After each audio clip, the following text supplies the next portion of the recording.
माढा तालुक्यात सध्या दुष्काळ सदृश परिस्थिती निर्माण झाली असून पावसाळा सुरू होऊन 2 महिने उलटूनही समाधानकारक पाऊस झालेला नाही।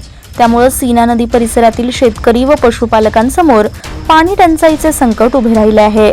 याच पार्श्वभूमीवर माढा तालुका पंचायत समिती सदस्या सोनाली मनोज साठे यांनी तहसीलदारांना निवेदन देऊन उजनी धरणातून सीना नदीत तातडीने पाणी सोडण्याची मागणी केली असून येत्या 3 दिवसात पाणी न सोडल्यास जिल्हाधिकारी कार्यालयावर मोर्चा काढण्याचा इशारा देखील दिलाय। माढ्याचे तहसीलदार संजय भोसलेंना मुन्ना साठे, धर्मराज मुकणे आदी शेतकऱ्यांनी निवेदन दिले। पाहुयात मुन्ना साठे काय म्हणाले। 2 महिन्यापासून पावसाळा सुरू झालेला आहे आणि माढा तालुक्यामध्ये अद्याप पाऊस पडलेला नाही। माढा तालुक्याच्या सीमेवर उजनी धरण हे वसलेलं आहे। आज अशी परिस्थिती आहे की पुणे जिल्हा असेल, मुंबई असेल, नाशिक असेल या भागामध्ये प्रचंड पाऊस झालेला आहे। पुण्यामध्ये पाऊस भरपूर झाल्यामुळे उजनी धरणामध्ये ते पावसाचे पाणी भरपूर फ्लोमध्ये 2 लाख, 2.25 लाख, 1.5 लाखापर्यंत येऊन उजनी धरण हे 50% आसपास आज रोजी भरलेलं आहे। आज अशी परिस्थिती आहे, गेल्या 2 महिन्यापासून या तालुक्यामध्ये पाऊस नसल्यामुळं आम्ही मागच्या 2.5 महिन्याखाली कोळेगाव धरणातून सीना नदीमध्ये पाणी सोडावं म्हणून मोर्चा काढला होता, आंदोलन केलेलं होतं। तरीसुद्धा पाणी सीना नदीमध्ये सुटलं नाही। आज आमच्या हक्काच्या उजनी धरणामध्ये पाणी आहे। प्रशासनाने लवकरात लवकर ह्या 2 दिवसामध्ये या उजनी धरणातून सीना नदीमध्ये बोगद्याद्वारे पाणी सोडावं अशी आम्ही प्रशासनाला आजच्या या पत्रकार परिषदेच्या निमित्ताने विनंती करत आहे। आज अशी परिस्थिती आहे, माढा तालुक्यातील 25 ते 30 गावामध्ये पिण्याची पाण्याची सुद्धा मोठी अडचण निर्माण झालेली आहे। आज बघितलं तर या परिसरामध्ये शेतीला जोडधंदा म्हणून दूधधंदा केला जातो।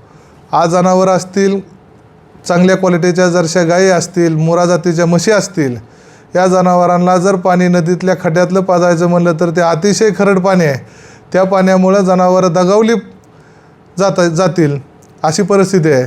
आज जनावरांना जरी पाणी न्यायचं म्हणलं तरी गावातून कुठल्या तरी आजूबाजूच्या मोठ्या गावातून फिल्टरचं पाणी आणावं लागतं आणि जनावरांना पाजावं लागतं अशी परिस्थिती आज या सीना नदीकाठच्या 22 ते 23 गावामध्ये झालेली आहे।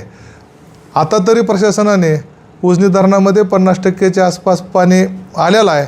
लवकरात लवकर त्यांनी पाणी सोडावं आणि या माढा तालुक्यातली राहिलेल्या जनावरांसाठी आणि राहिलेल्या पिकांना जीवनदान द्यावं अशी आम्ही प्रशासनाला विनंती करतो। आणि लवकरात लवकर त्यांनी पाणी नाही सोडलं तर या तालुक्यातल्या शेतकऱ्यांना घेऊन आम्ही तीव्र मोठं आंदोलन उभा करू। आणि आता आंदोलन उभा केलं की हे आंदोलन पाणी सुटल्याशिवाय आणि कोळेगावचा निर्णय झाल्याशिवाय आम्ही माघार घेणार नाही।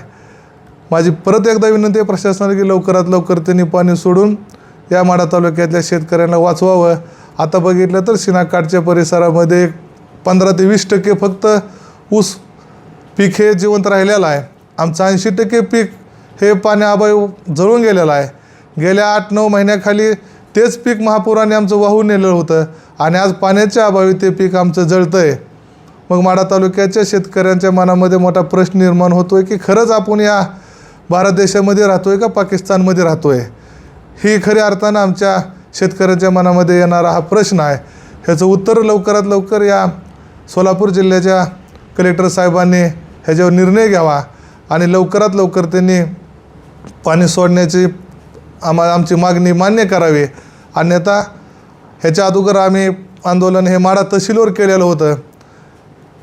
येत्या 2-3 दिवसात पाणी नाही सुटलं तर कलेक्टर ऑफिसवर आम्ही आंदोलन करू असं या पत्रकार परिषदेच्या निमित्तानं मी त्यांना विनंती करतो।